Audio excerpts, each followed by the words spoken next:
Take one. All right.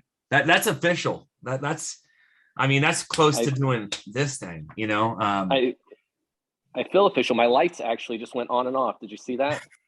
Dude, how old are we that clapper references are making the video for the week? All right, let's get started.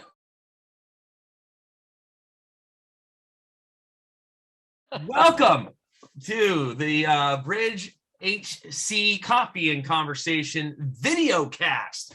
We're doing this upright. We're ending our human experience series today with interviewing a fellow member of our core group, the VP of the board.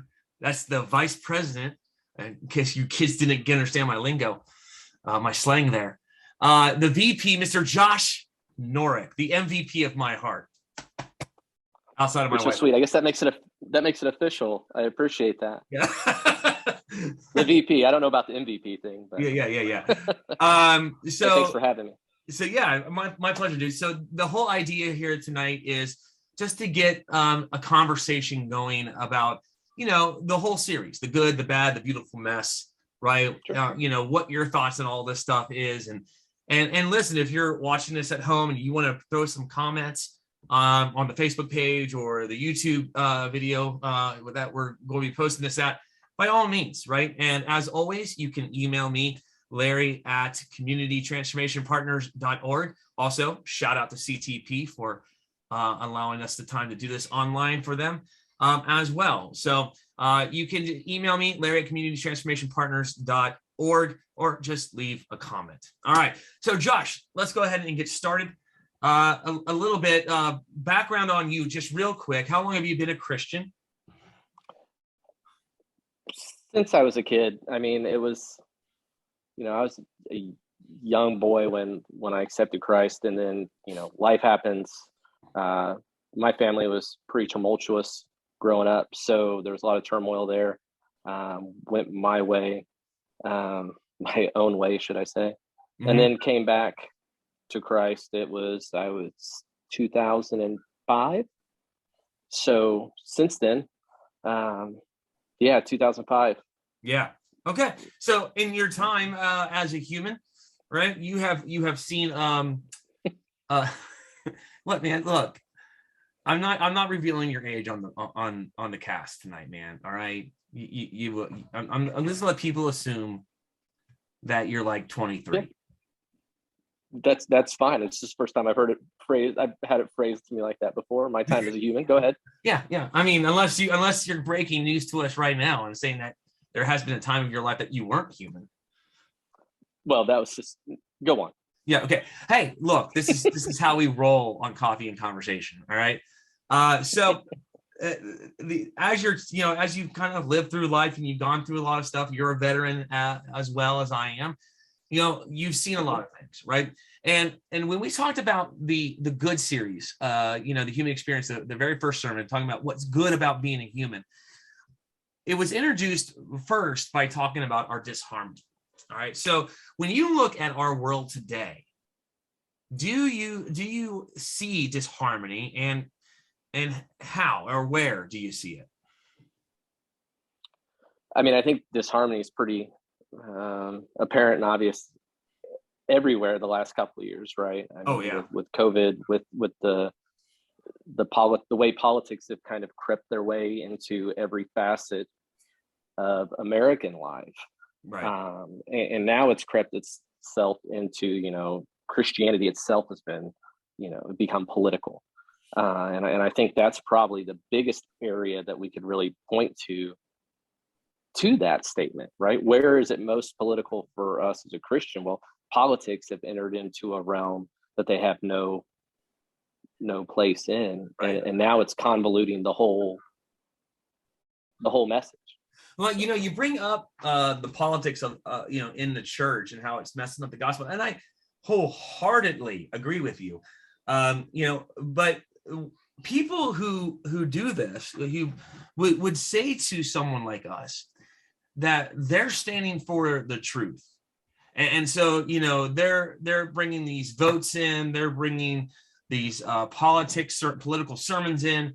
They're talking about all these things that don't belong in a gospel message, right? And they're defending their choices by saying, well, this is for the moral fabric of society. How do you respond to that? Well, I mean, for me, I feel like it's just weaponizing Christianity for whatever your agenda is. Yeah. To respond to that is to just go back to the simple state of, what is Christ-like about the cause, and I think that's where we're losing sight, right?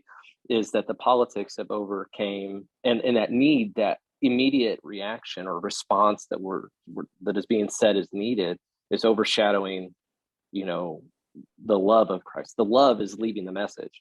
Yeah, is what I've seen. Yeah, and I'm not even against, say, people preaching, some of these things that we would cover in politics, right? I think there has to be sermons on, human life. There has to be sermons on, moral imperatives that exist in our culture, right? I think that has to happen. I think you hit the nail on the head when you talk about love, because if it's not in love, it's not in Christ, right? Because as the scripture says, God is love, right? So there's this whole bunch of disharmony existing in this world today.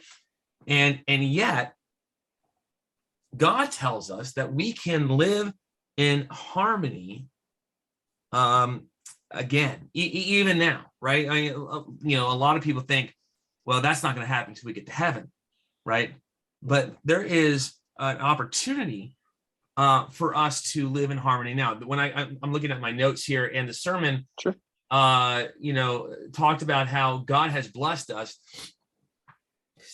God has blessed us with the ability to have intimacy, familial relationships, and purposeful responsibility. That was in the original command from God to Adam, and it's our call to act this way.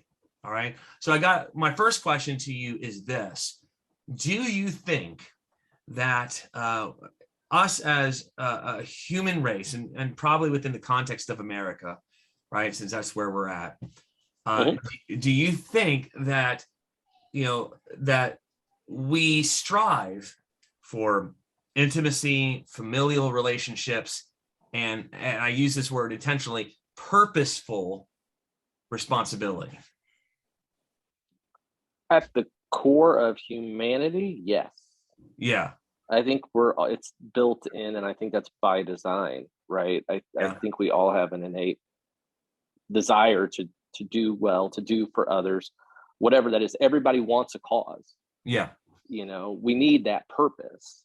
What we choose and how we go about it is a different story, and I've talked to people, and I know you've talked to people where they're strong, firm on that purpose, no matter where you are on what side of the fence. And I'm not trying to pander to one or the other in saying that, but they're saying this can't stand. This is my, where I'm going. This is where we need to be. A lot of the stuff going on now, you hear people say, I'll stand up for you until you realize what's going on yourself, whether that's right, wrong, or you're indifferent about it. That's a purpose. Yeah, right. So I think at the core, yes, I think there's just so many other things coming at us. I was doing my reading this morning, and it's a house divided won't stand. Yeah, that's right. And but if you go into the strong man's house, how are you going to tear it down? You got to tie him up. Yeah. Well, and I think that's kind of what's happening to us. Yeah. As a society, as America, since that's where we are, there's so many things coming into our country that's tying us up. Yeah. And dividing us. Yeah. I mean, it's stuff that we've created, right? It's self-created. Mm-hmm. And, I look at, this is the things that are good about being human, right? We get to have this intimate relationships, right?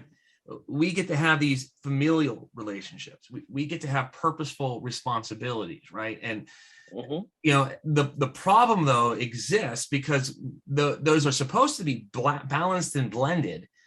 And whenever we, you know, give more emphasis to one, then we fail at the others. And so we have people who are, you know, focused only on intimacy, and that is their chief goal, to have intimacy with, you know, in a maybe a good way with those around them, right? But then they forsake their familial relationships, right? They forsake their purposeful responsibility. That intimacy is the thing that matters the most. And then there's other people who focus only on their family responsibilities, and they don't try to have intimacy with other people outside of their family, nor are they, you know, showing purposeful responsibility. They're just, you know, going to work, getting paid, coming home, you know, and leaving, you know, and not carrying that responsibility back to the house, right?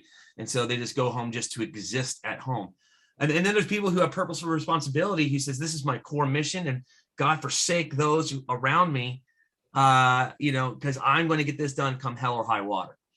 Right. And so that becomes the issue. I think we have these, you're right, they're innate, they're within our core selves, but they've become skewed to a degree. Would you agree with that? I think, I mean, in the terms that you just described that, I mean, I think that's all people with good intentions, whether you're working on what relationships you're working on. I mean, how easy is it to fall into the trap where all you do is go to work and you come home, and even then you're not putting all you have into those relationships while you're home. You're just taking care of that responsibility. Yeah. The hard part to me is that balance, right? Is where do you find that balance? And then again, in today's society where everything's coming at you, we have more at our fingertips than we've ever had, and that in turn you'd think that we'd have more time in that, because we can find all the information, do all the things, you know, warm up our dinners, you know, we can do whatever, but still people feel like we have less and less time. We don't have enough time. And what does it take? It takes intentionality, right? And that's true about anything, right? And so if we want to have the good back in our humanity, you know, within our lives, within our country, it all comes back to intentionality. How am I going to improve so that I can have those relationships that, you know, that even with those that I disagree with, right? And not to mention, by the way, this scripture that we're talking about in Genesis chapter 2 covers all of creation, not just between humans, but between humans and, you know, the environment, humans and animals, you know. And what I'm trying to get at here is that we have to be able to, you know, interact and react to all of creation with this purposeful responsibility, right? So that we can become good stewards of what God has given us, right? And then that's part of this whole idea, right? I mean, God created this perfect biosphere for us to live in, and our job is to do our part and to be intentional about that. Any final words on that first sermon before we move on to our second one? Yeah, well, I do. Like, while you were saying that, I just thought of, you know, we're talking intentionality, and the image to me that just came to mind is, if I'm going to start a garden in my backyard, I can't just walk out there and throw a bunch of seeds on the dirt and then walk away. You can't? Right. You've tried. I know, you should know this. You told me about this. This was your last summer. I know. Yeah, there goes my plants. All right, continue. I know. I'm sorry.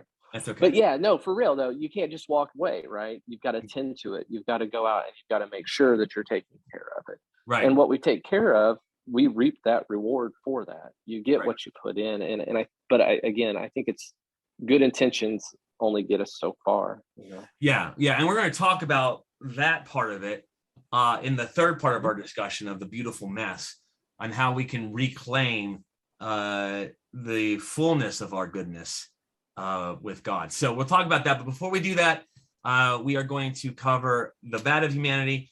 If you need to pause this and have a discussion, feel free. Otherwise, we'll be back in just a couple of seconds and we'll continue on.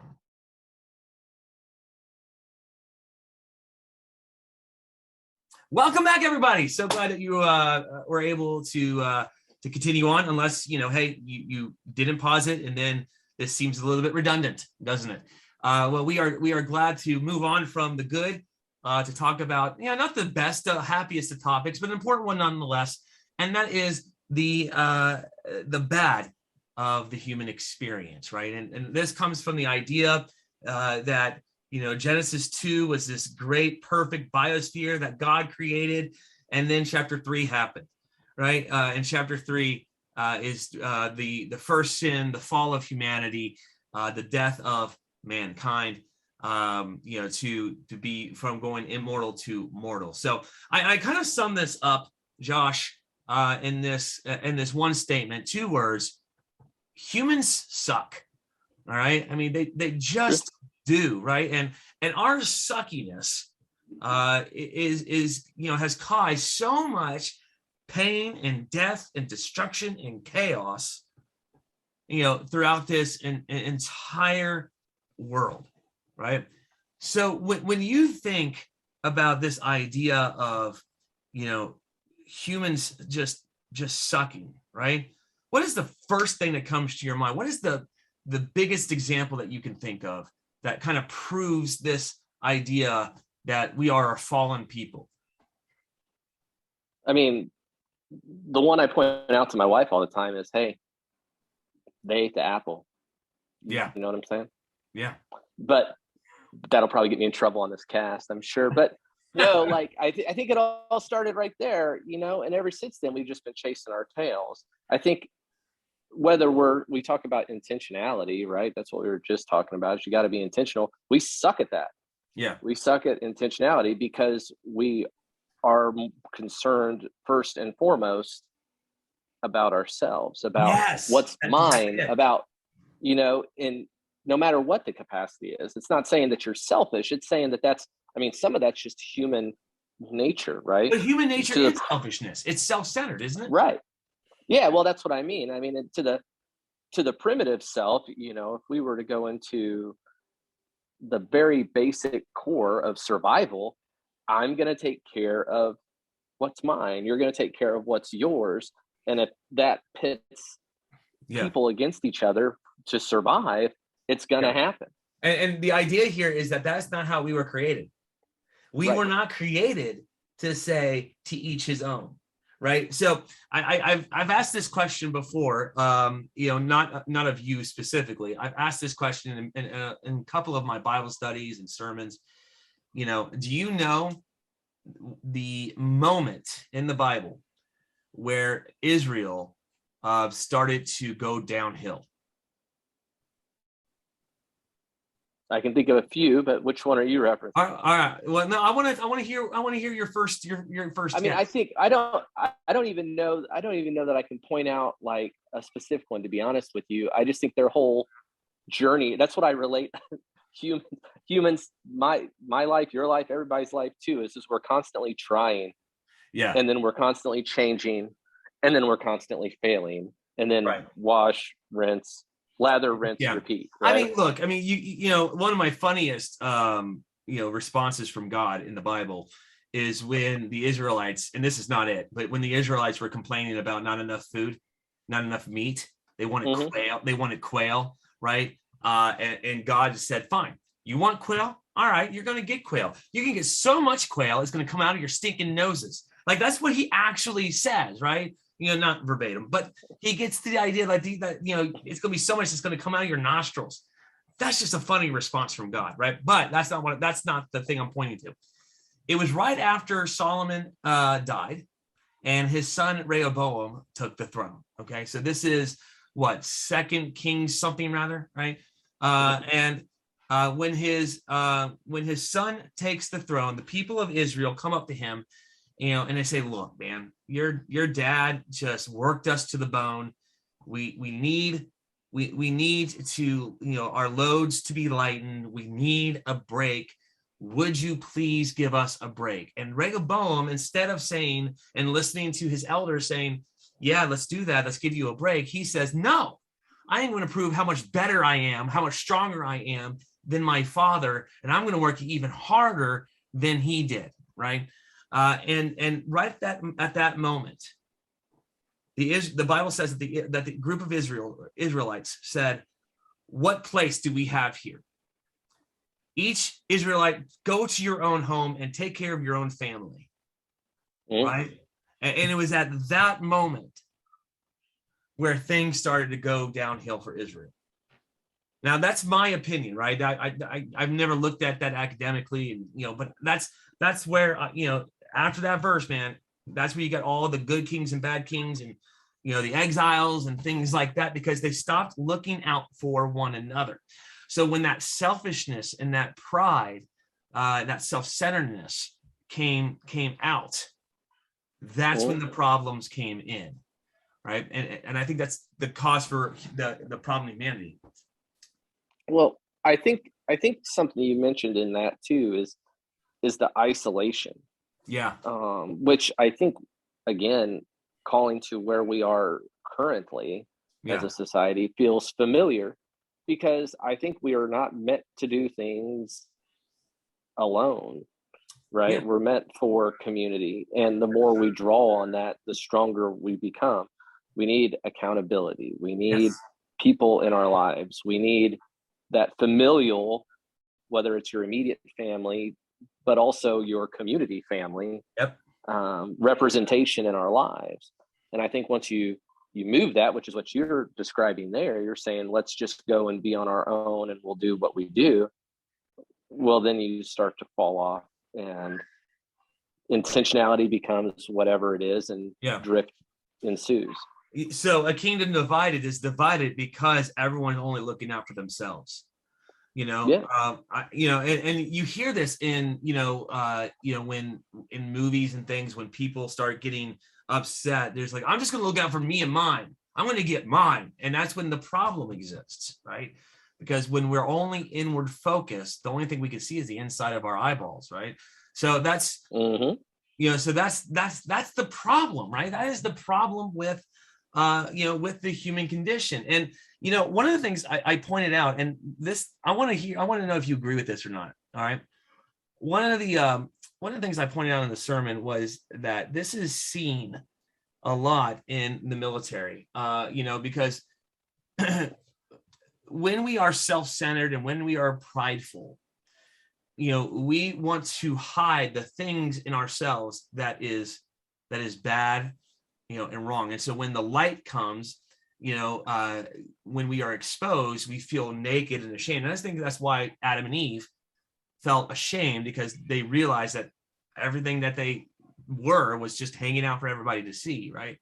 And so when you're in the military, my philosophy is that when you're in the military, whatever's inside of you is going to come out, right? So that's why the military can have the same training, but yet have some people who are really good at what they do and who are selfless and care about their patriotic duty. But then you have other ones who, are doing the wrong things and, getting court-martialed and, killing people and things like that, outside of the rules of engagement. So do you think that that's true? Do you think that the military brings out whatever's inside of a person? And regardless of how you answer, does that translate then to every human experience? Does the truth or light or stressful situations bring out what's inside of us? Well, I think we all have, and I talk to the kids about this, and just in conversations we've had, and I think the one thing that the military shows you is this, and it doesn't have to be the military, stressful, challenging situations in your life, what that brings out is who you are. And a lot of us have ideas of who we'd be. You hear people say it all the time. You've said it, I've said it. Oh, well, if that happened, I'd do this. Yeah. Oh, I know what I'd do if that happened to me. But until you're tested, you really don't know. No, yeah, you just don't know. Right.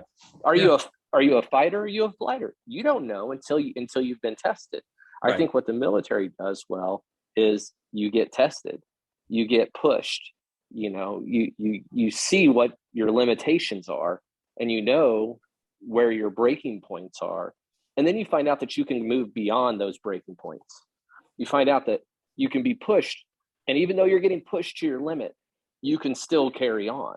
Yeah. And I think that's where definition comes in, right? Sure. And the only rebuttal I have to that, one, as you know, I'm proud of my military service, and you know, I'm not dogging the military here.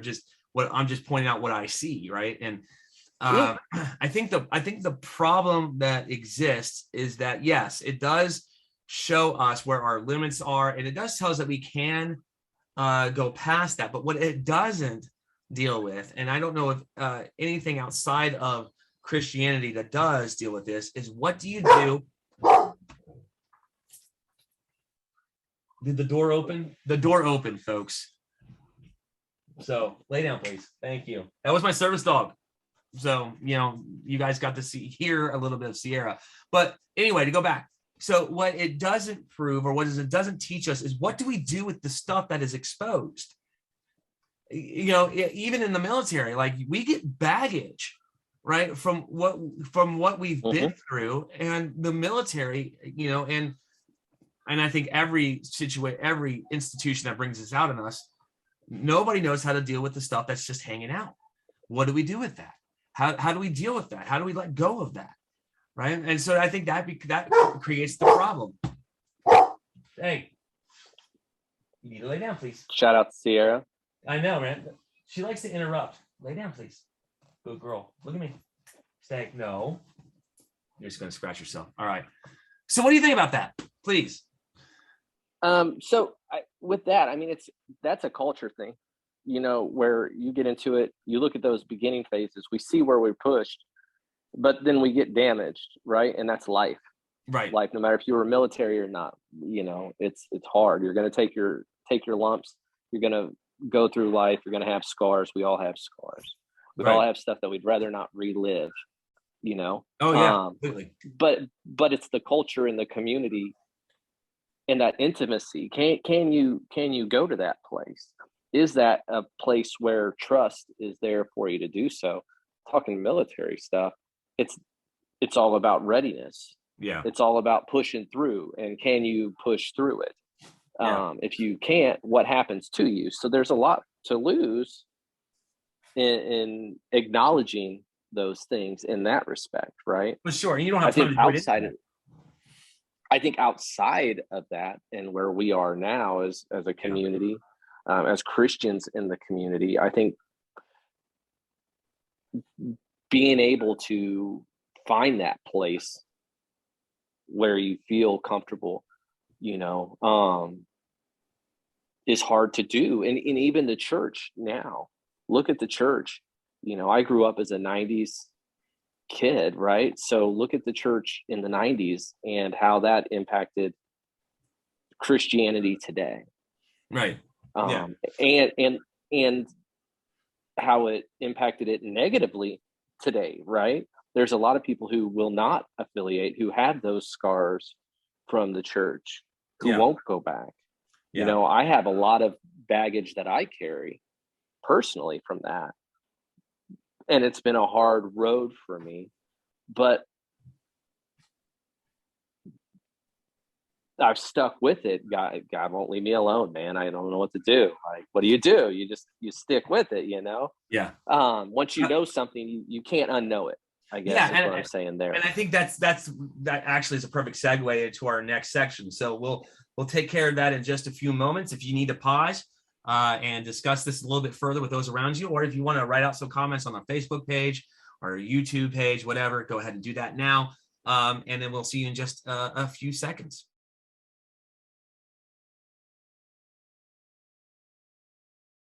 All right, everybody, welcome back to the video cast. This will probably be on audio too for the podcast, but right now we're recording it live via Zoom. So that's awesome. I'm here again with Josh Norick, the VP of our core group for the BridgeHC, also a great personal friend of mine and fellow veteran. And we've been talking about this sermon series about the human experience, right? And just our take on it, and you know, just a further deeper conversation into it. We've already talked about the good, that was in section 1, talked about the bad, that was last section. Now we're going to talk about the beautiful mess. And you know, one of the questions that people ask me, because I tend to preach towards the problem. Like I don't kind of, you know, I'm kind of blunt with how crappy things are, and sometimes to a fault. Like I understand that sometimes it gets a little bit much, right? You know, just like it was with you know, with any preacher who just says this is what's wrong, this is what's wrong, this is what's wrong, right? But with that said, you know, people ask me all the time, why do you do this? Why talk about the bad? I mean, you think about other churches in the world today, right? They only deal with the good. They only deal with the solution. They only deal with the areas that make people smile. Why do you think, Josh? I'll give my answer in response, but why do you think, Josh, that you know that it's important for us to talk about our problems or to talk about the negative things in this world, if you even believe we should? Maybe you disagree with me. I think we got to acknowledge the bad. I mean, Yeah. if I don't acknowledge the wrong that I've done or that I'm doing currently, how do I better that? Yeah. If I don't acknowledge, you know, if you can't talk to me about what's going wrong with you, how do I feel comfortable necessarily talking to you about what's wrong with me? Right. I think that, again, I think that part goes back to that intimacy thing. I think it's hard to talk about our wrongs, right? Yeah. But as a pastor and talking about the wrongs, I think it leads into, well, if there's so much wrong, then what's right? Yeah. And that's a great segue to talk about it. Yeah, right. For sure. That's my opinion. Well, I mean, look, I mean, there's a lot of things there's a lot of hopelessness in the world right now, you know, because of the pandemic, because of politics, because of, you know, our relations with other countries.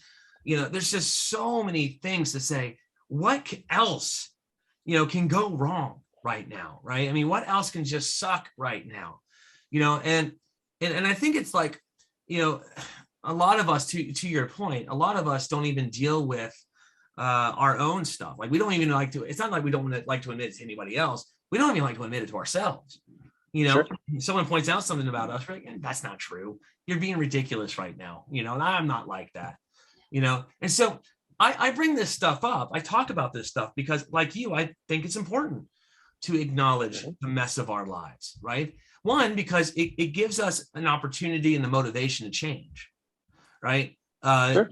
Two, it causes us to look at the solutions outside of ourselves, to fix the problems that we can't fix ourselves, right? And that's the kind of the idea of Christianity, right? I think that the reason why sin exists in this world, you know, in pain and death and chaos, outside of just the fact that we chose that, the reason why I think God allows it is so that we can go back to Him, so that we can have the better, so that we can have hope for tomorrow, right? Thoughts? Well, I think I mean, I like analogies. I mean, the first thing that came to my mind was, you know, if my car is making a weird sound or acting funny, what am I going to do with it? Turn the radio take up. It to a mechanic. Yeah, right. I'm not going to just ignore it. I need my car, right?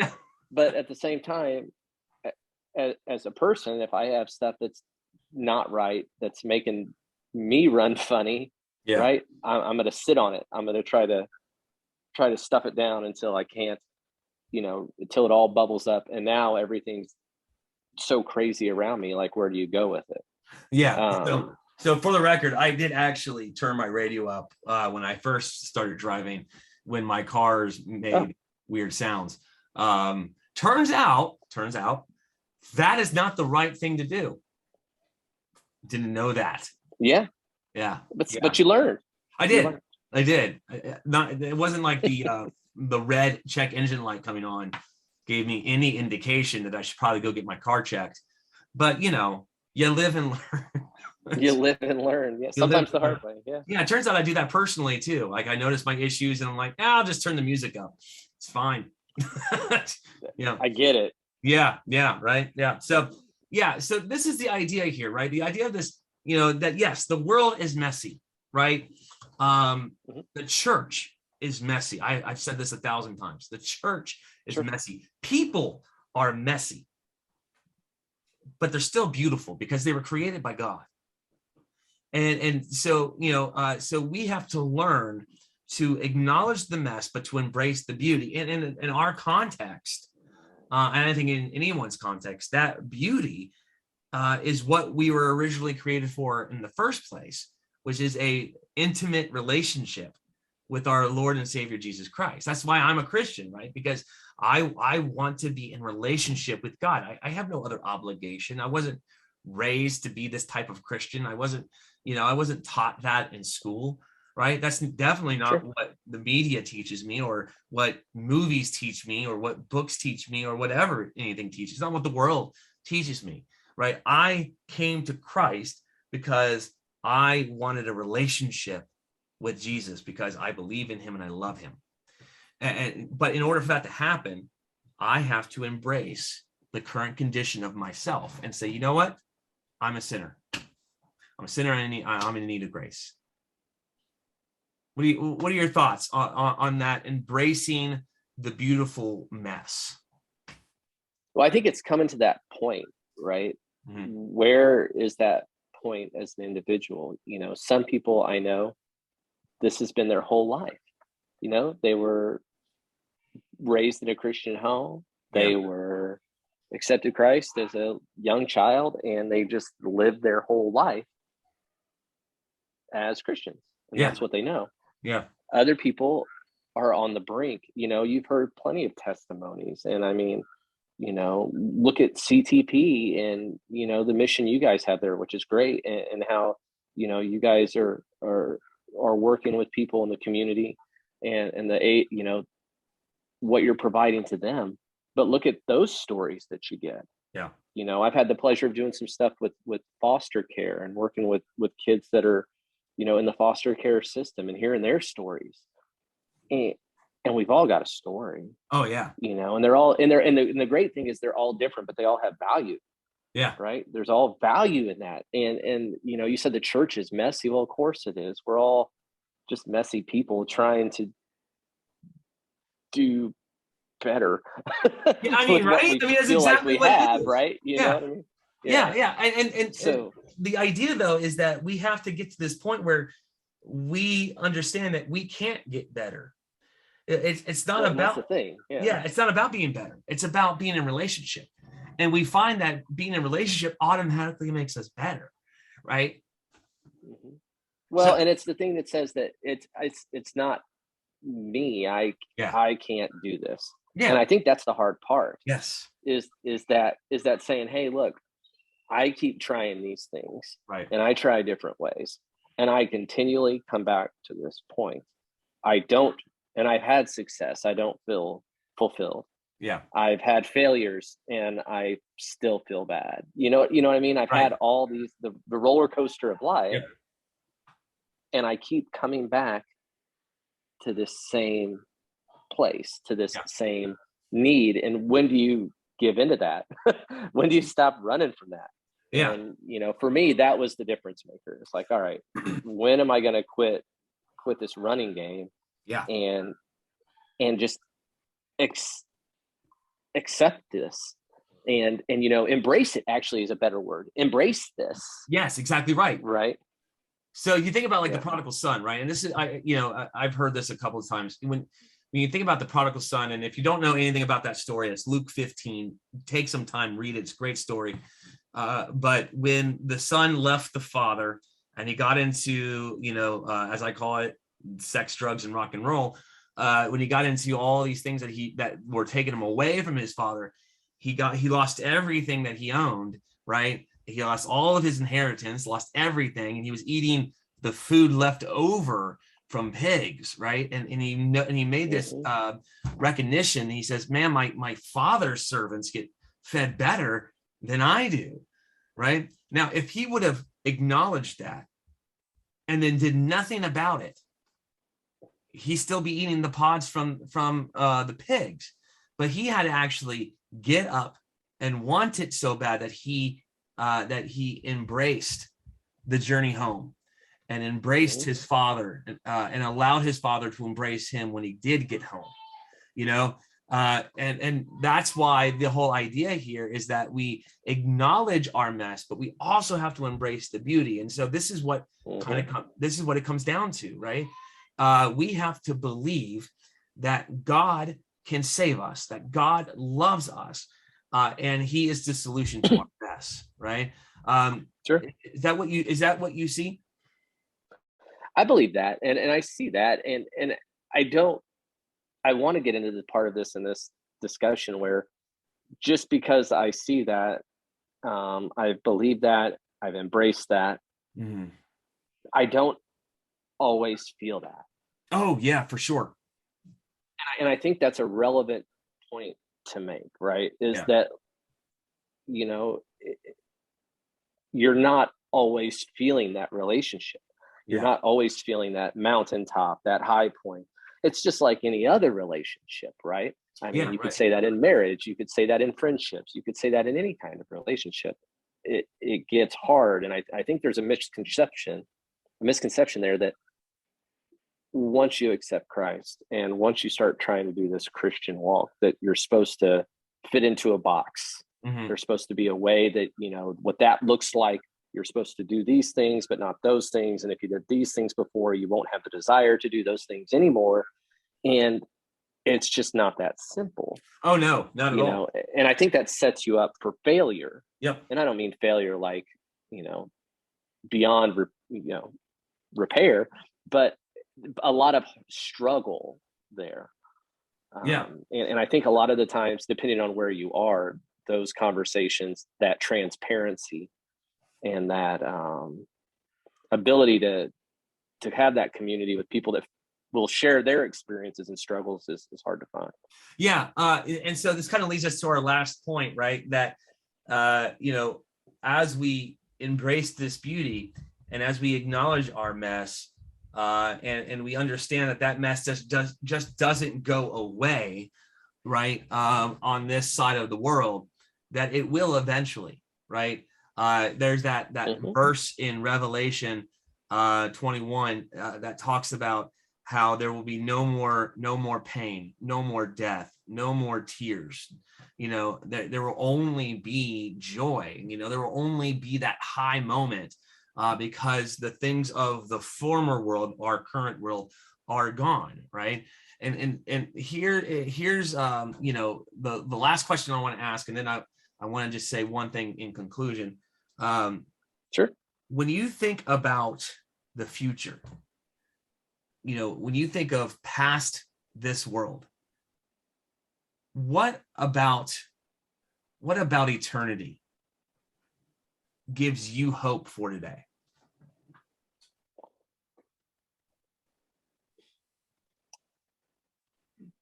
To me, my biggest driving factor in all of that is just anew. It's the all the things, the mistakes, the stress, the things that we struggle with on a daily basis, that creep in, the things that take away from what matters most, right? Yep. Will be gone. Right. And I think it'll be great to experience that carefree life, to live in community, in unison, and to be without that weight. Yeah. The weight. Yeah. I guess, you know. No, I think you're exactly right. And, you know, like, so it's only fair that I answer this question too. And I think the thing that always gets me, the one thing I look forward to the most is seeing Jesus face to face. Yeah. You know, that excites me more than anything else in this world, right? Because, you know, that verse that says, now we look in a mirror dimly, but then we shall see him face to face. Now I know it, but then I will know fully as I am fully known, right? That 1 Corinthians 13. And the idea there that there's going to be a day where this guy who has changed me, who has loved me even when I wouldn't love myself, who has called me to be something different than what I could have been, that I actually get to meet him physically. This is why we have the Spirit, right? Paul talks about how the Spirit is is a deposit for what is to come, right? And so it's like, man, if I feel God now in my life, imagine what it's going to feel like when I get there. Like when I'm staring him in his face, I'm like, yeah, Jesus, like I'm just so excited about that, right? And this leads me to the final point. I made this in the sermon. I'm going to make it here, and then I'll let you respond, and then we'll close up. Sure. Jesus, God, right, is far more excited about our reunion than we are. I think about my excitement to see Jesus face to face, and how I don't think I can get any more excited than I am. And then to know that Jesus is way more excited about that than I am, right? What are your thoughts? And then we'll close out. I think that that was a great response, Larry. That got me excited. Like I'm excited. You just like push that through the Zoom call to me. No, and I thought I just kind of drew on that. It's like a Hall of Fame, right? Like there's so many like high fives going on, right? Yeah. To me, that one, so transparency. Yeah. That one's always been hard for me. Yeah. Is that that more, to think that, to me, it's just unfathomable. Yeah. It is just, I can't comprehend that feeling. So, as I think about that, that's one of the things that I've always kind of back and forth with, when I say struggle, sometimes you equate like your earthly relationships with heavenly relationships, right? Yep. I know you know what I mean there. Yep. Exactly. And for me, that's been a thing. So when I go to that place, that's where, I'm like, oh man, the weight, the difference, the burden, and then, talking with you and that response, I'm like, man, he's right. And like I said, that just hit me like a wave. And I love that response. And that's why I love having these talks. But I think I can't even put into words or comprehend what that is, man. And I think when we get there, I think that's how I'll be too. Speechless, right? Yeah. I mean, the Bible does say there is silence for the first 30 minutes. So, right. I think we're all gonna be like, oh, like we can't even talk. Right. All right, Josh, but it is well past our time. And so I wanted to thank you. Thank you for being my friend. Golden Girls reference, nailed it. All right. Well done. Thank you. Hashtag too soon, Betty White. All right. I want to thank you for being my friend, but also for being on this tonight. I love talking theology, man. This is just my favorite thing in the world. So I know that we will be working a lot together on the BridgeHC, and if you're interested in the BridgeHC, the Bridge Church of Hendricks County, you can visit us on our Facebook page. Just look up the BridgeHC or the Bridge of Hendricks County, and you can find us there. And you can see these videos and more, and a couple other things that we're doing. We're posting some things right now. We are publicly launching in the fall. So as we get closer to that day, there'll be more and more things for you to look at, more and more things for you to talk about, and to check us out. So with that said, again, thanks you, Josh. I appreciate you coming on the show, and we will see you all next week. Until then, as always, peace, love, and soul. Thank you.